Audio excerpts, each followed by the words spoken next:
The governor of the West Region, Awafonka Augustine, says 8 people were killed, dozens injured, and about 10 others kidnapped following an armed attack on the locality of BAMENYAM in the Bambutos division on Tuesday.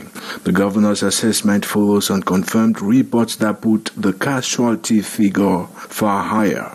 However, according to a press release issued by Awafonka, the attackers were all English-speaking separatists who stormed BAMENYAM from neighboring localities in the northwest region. He says they were riding at least 30 motorcycles. Once on the ground in BAMENYAM, they surrounded the main market and then targeted civilian populations and their belongings. Beyond the human losses, the attackers also reportedly set fire to 3 shops and a cargo truck. The BAMENYAM attack comes barely days after alleged separatist fighters masterminded a similar carnage at Egbeko village in Mamfe in the southwest region.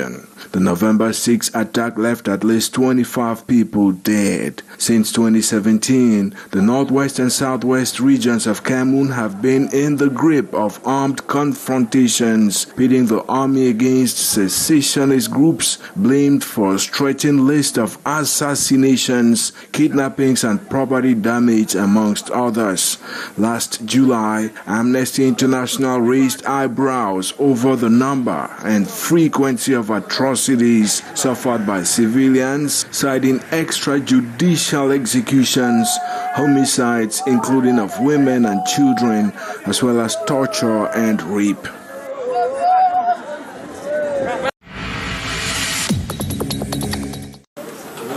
They are materials of different categories and functions, worth over 117 million CFA francs, donated by the French Embassy in Yaoundé to the Delegation General for National Security on November 21st to help in the fight against rising criminal actions in different regions of the country.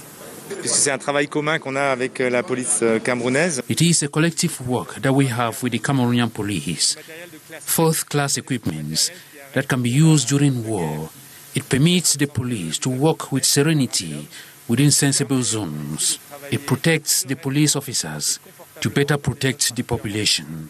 It enables them fish out culprits terrorizing the population. Qui servent mieux leur population. The equipment received by the Secretary General, Baya Dominique, on behalf of the police family, will go a long way to empower the forces of law and order in their mission of maintaining peace. Les équipements et matériels de protection balistique. The equipment will reinforce the capacities of the different police units and its personnel and permits them put into use their professional know-how. Leur connaissance professionnelle. The materials will fully equip at least 75 personnel of the police force who will equally undergo a series of trainings to become more efficient.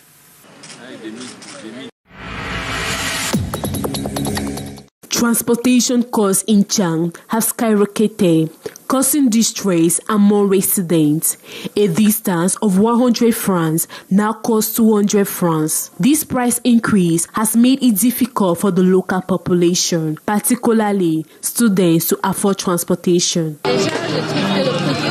The transport has really increased.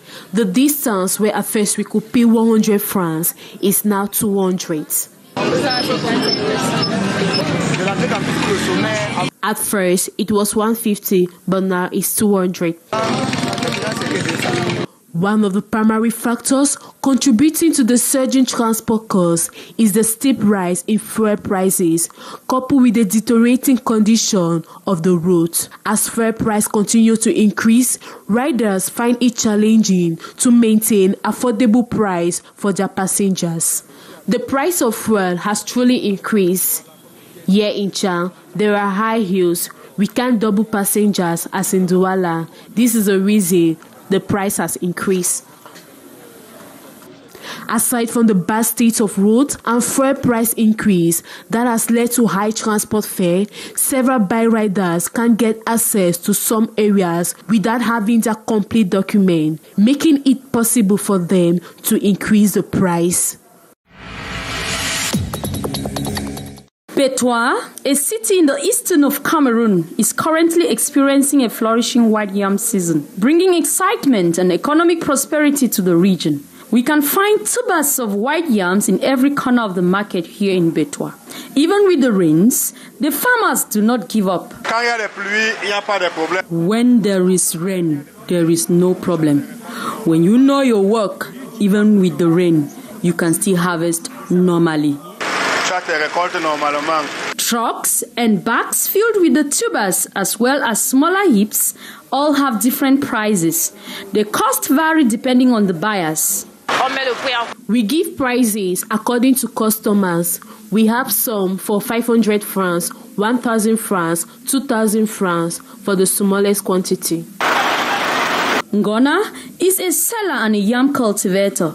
She is doing well in this business. I harvested these yams from my own farm, and most of my customers are passengers, travelers. I don't sell like the BAMENYAM seller. I sell in prices that my customers are very happy and satisfied with my goods. From all indication, the yearly harvest is highly beneficial to the local farmers and the Cameroon economy as well.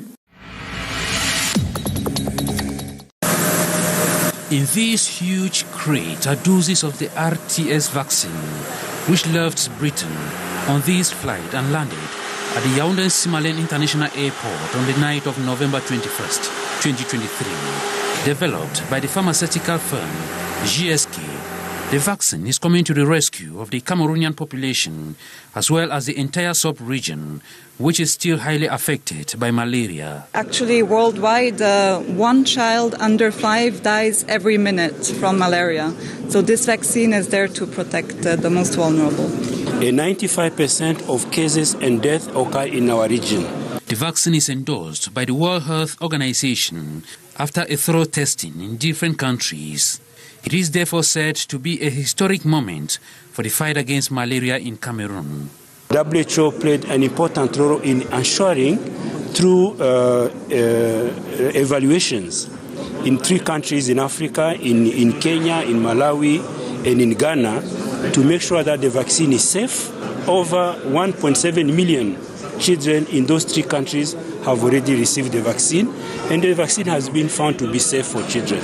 So that this is why today it's an important day. It's really a celebration for Cameroon from the public health point of view. Welcomed by the Minister of Public Health, Manouda Malashi, accompanied by financial and technical partners, the 331,200 vaccines will remain in these boxes for better preservation due to its extreme fragility. The RTS malaria vaccine is designed to protect children aged between 6 to 24 months. And for this to be effective, 4 doses are required by each child. Important to note is that Cameroon is among the top 11 countries in the world most affected by the malaria disease.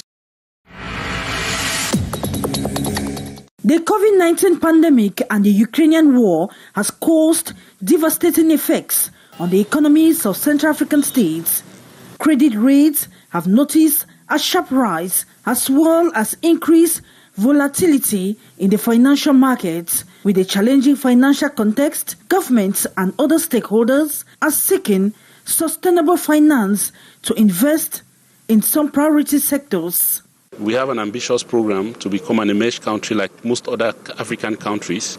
The African Union says 2063 we're going to be emerged. This has been spread all over the continent. For Cameroon, it's 2035. The projects are huge and ambitious. We hope to become emerged, but emerged green. Industrialized green, communicate green, and everything is supposed to be green. So the thematic bonds, which are blue, social, and green, are in new instruments that will help us to mobilize resources easily. To mobilize these funds in the financial markets, government needs a regulatory framework. Stakeholders are therefore working on the document at this multi-sectoral meeting in Douala, November 22, 2023. We've been working with the government to help the government establish a framework for an ESG framework for the Republic of Cameroon. So this is really the final stage of this exercise. We're now coming together with the major actors and interministerial team that we've been working with to try and tie the loose ends and make sure that the framework that has been done so far is in line with the goals of the country, which is trying to raise sustainable financing in sometime next year. So our presence here today is to ensure that the regulatory framework is finalized according to international norms and standards, and that each and every one of us present here should get a full understanding, complement, so that we finalize and get a document that is approved internationally. The second part of the project has to do with the second party opinion that we are supposed to get from Standard & Poor's, which is a rating agency. They are going to give us the needed credibility that will permit us to mobilize resources, not only for the public, but also for the private sector. It should be noted that investors are interested not only on the return on their investments, but also on the choice of projects earmarked for financing. In spite of its enormous potential, Africa still suffers from low productivity and competitiveness.